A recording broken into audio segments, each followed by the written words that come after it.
নেক আমল করেন, আমল আমল নিয়ে যদি কবরে যেতে পারেন, নেক আমল নিয়ে যদি কবরে যেতে পারেন, কবরে মাপ পাওয়ার আশা করা যায়। আর যদি নেক আমল ছাড়া কবরে যান, কবরের আযাব বড় ভয়ঙ্কর। ও পর্দার আড়ালের মা, ও ওষুধে আর মুসলমান, ভালো করে শুনে নাও, সামনে আসতেছে রমজান মাস। ওরে মা আমল করো, আমল করো। ওরে মা প্রস্তুতি নাও, যে প্রত্যেকটা মুসলমান নরনারী সবাই প্রস্তুতি নাও। রমজান মাসের রোজাগুলা আল্লাহ তাআলা যদি তৌফিক দান করেন, সুস্থ রাখেন, 30টা রোজা রাখবো এখন থেকে নিয়ত করেন। কিন্তু দুঃখের বিষয় হলো আমরা মুসলমানের সন্তান, মুসলমানের সন্তান হওয়ার পরেও আমরা নামাজ পড়ি না, রোজাও রাখি না। রমজান মাস যখন আসে বান্দা চুরি করে করে খায়, বান্দা মনে করে মানুষে দেখে না, মনে করে সে আল্লাহও দেখে না। না রে বান্দা, না না, মানুষকে ফাঁকি দেওয়া যায় কিন্তু আমার আল্লাহকে ফাঁকি দেওয়া যায় না। ওরে ভাই, যদি আপনাদেরকে বোঝানোর জন্য বলি, এক আল্লাহর বান্দা করে যখন রমজান আসে, ও ওষুধে এলাকার ধনী ভাইরা, ও ওষুধে এলাকার ধনী মুসলমান, যখন রমজান মাস আসে গো, তখন আপনারা গরিবদেরকে কিছু সাহায্য সহযোগিতা করবেন। আল্লাহ পাক রব্বুল আলামিন আপনাদেরকে অনেক কিছু কেনার তৌফিক দিছে। অনেক গরিব আছে যার ওই রকম কেনার সামর্থ্য নাই, তৌফিক নাই। এজন্য বড় লোক যারা আছেন, গরিবদেরকে সহযোগিতা করবেন, দান করবেন। আপনাদেরকে যদি বোঝানোর জন্য বলে, একটু খেয়াল করে শুনেন ও মা বোনেরা, ও ওষুধি এলাকার মুসলমানেরা, এক গরিব রোজা রাখছে, রোজা লোকটাও রোজা রাখছে, ওনার স্ত্রীও রোজা রাখছে, ওনার ছেলে মেয়েরা সবাই রোজা রাখছে।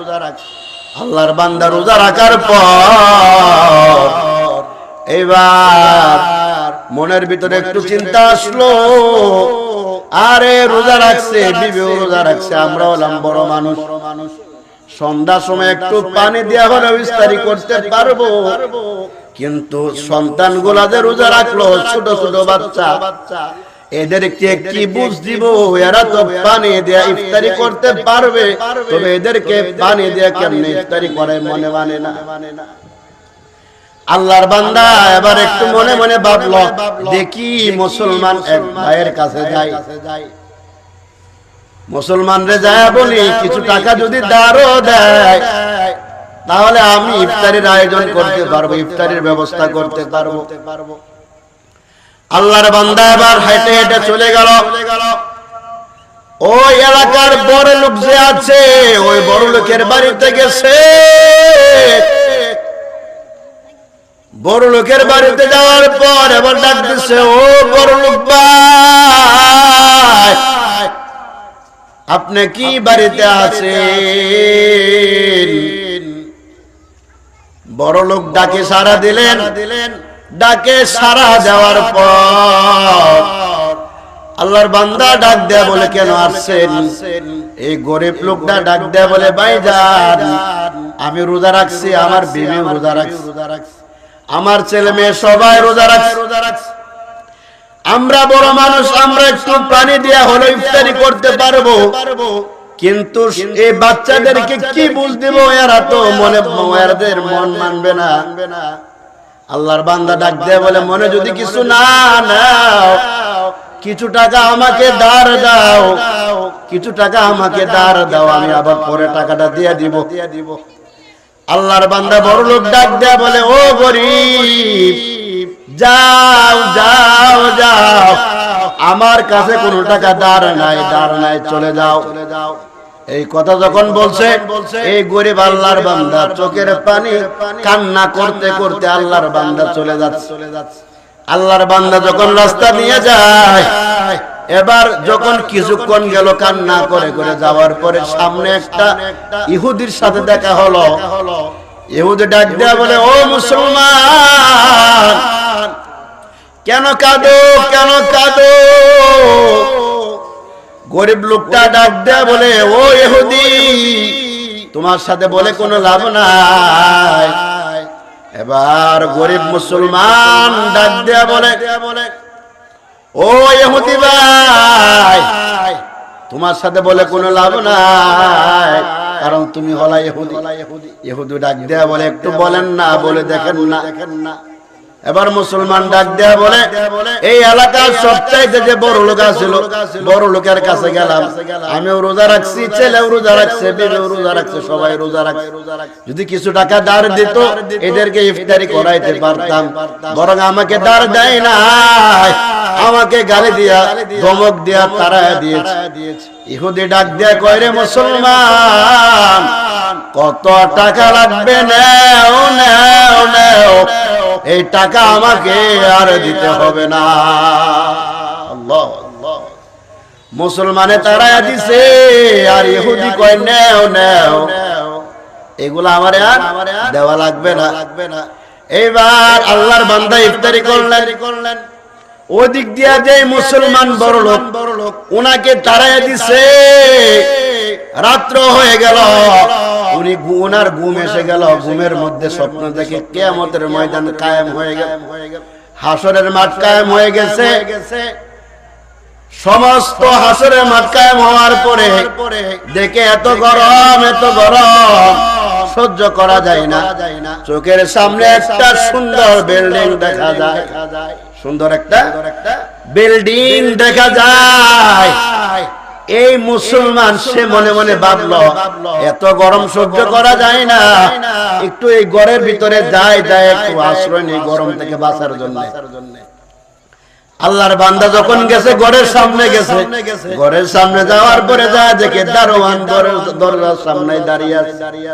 দারোয়ান দরজার সামনে দাঁড়িয়ে আছে। মুসলমান ডাক দেয়া বলে, ও দারোয়ান ভাই, এত গরম সহ্য করা যায় না, আমাকে একটু জায়গা দেয়, আমি একটু আশ্রয় নেই। দারোয়ান ডাক দেয়া বলে, রে মুসলমান, এই ঘর তোমার জন্য রিজার্ভ না, এই ঘর তোমার জন্য বরাদ্দ না, এই ঘর তার জন্য বরাদ্দ যে দুনিয়াতে রোজাদার গরিবকে সাহায্য করেছে। সুবহানাল্লাহ। এই ঘরটা ওই ব্যক্তির জন্য বরাদ্দ রাখা হয়েছে যে বান্দা দুনিয়াতে গরিব রোজাদারকে সাহায্য করেছে, তার জন্য এই ঘরটা তার নামে লেখা। মুসলমান বড় লোকের ঘুম ভেঙে গেছে। মুসলমান বড় লোকের যখন ঘুম ভেঙে গেল, এবার মুসলমান দৌড়াইয়া ওই গরিব রোজাদারকে তালাশ করে, তালাশ করার পর বলে, ও গরিব রোজাদার ভাই, রোজা রাখছো, টাকা পয়সার ব্যবস্থা করলা কোত্থেকে? এবার গরিব রোজাদার ডাক দেয়া বলে, আপনারা তারাই দিছেন, গালি দিছেন, ধমক দিয়া তারাই দিছেন। আমার এক গরিব লোক, এক ইহুদি আমার সহযোগিতা করেছে, দাঁড় দিয়েছে। এবারে মুসলমান বড় লোকটা ডাক দেয়া বলে, ও ভাই, এই ইহুদি তোরে কত টাকা দাঁড় দিছে? যত টাকা তোমাকে দাঁড় দিছে, এর থেকে আরো 3 গুণ টাকা বাড়ায় দিব। তারপরেও হাসরের ময়দানে যে ঘর দেখলাম, জান্নাতে যে ঘর দেখলাম, ওই ঘর ছাড়তে আমি রাজি না। এইবার আল্লাহর বান্দা গরিব ডাক দেয়া বলে, এটা আমাকে বলে লাভ নাই, ওই যে ইহুদির বাড়ি, ওখানে দেখা যায় ইহুদি আমাকে দাঁড় দিয়েছে। এই বড় লোক মুসলমান গেছে ইহুদির বাড়িতে। ইহুদির বাড়িতে যাওয়ার পরে আবার ইহুদিকে বলতেছে, ও ইহুদি, তুমি ওই মুসলমান গরিব রে কত টাকা দাঁড় দিছো? বলে, কেন? বলে, বলো না কত টাকা দাঁড় দিছো? বলে, এত টাকা দাঁড় দিছি। তো তোমাকে এর থেকে আরো 2 গুণ বাড়ায়া দিব, 2 গুণ বাড়ায়া দিব। এরপরেও জান্নাতে যে ঘর দেখলাম, ওই ঘর ছাড়তে আমি রাজি না। এবার ইহুদি লোকটা ডাক দেয় বলে, ও বড় লোক মুসলমান, লোভী মুসলমান, শোনো, তোমার কাছে মুসলমান গেছিল টাকা দাঁড় দেওয়ার জন্য, তুমি দাঁড় দিবা, দাঁড় না দিয়া তুমি গালি দিয়া তাড়াইয়া দিছো, দাঁড় দেও নাই, আমি দাঁড় দিছি। অতএব তুমি এখন, আমি তোমার কাছে আর টাকা চাই না। কি চাই না? টাকা চাই না। এই ঘর আমার নামে বরাদ্দ হয়েছে, আমি এই ঘরে থাকতে চাই। এবার বড় লোক মুসলমান ডাক দেয়া বলে, দেখো তুমি তো ইহুদি, তুমি তো মুসলমানই না। তুমি কি না? মুসলমানই না, তুমি তো ইহুদি। তো তুমি আমার এই ঘরে কেমনে যাইবা? ইহুদি ডাক দেয়া বলে, ও লোভী মুসলমান, ও লোভী মুসলমান, শোনো, আমাকে গতকাল রাত্রে আল্লাহর নবী ঘুমের ঘরে এসে কালিমা পড়া মুসলমান বানায়া ওই জান্নাতের ঘরের মালিক বানায়া দিয়েছে। সুবহানাল্লাহ।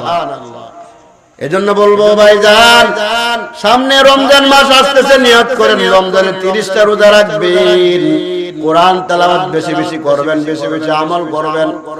আমল ছাড়া বিকল্প কোনো রাস্তা নাই। ঈমানটাকে মজবুত করেন আর আমল করেন, বেশি বেশি কোরআন তেলাওয়াত করেন, নেক আমল নিয়ে কবরের দিকে রওনা দিয়েন।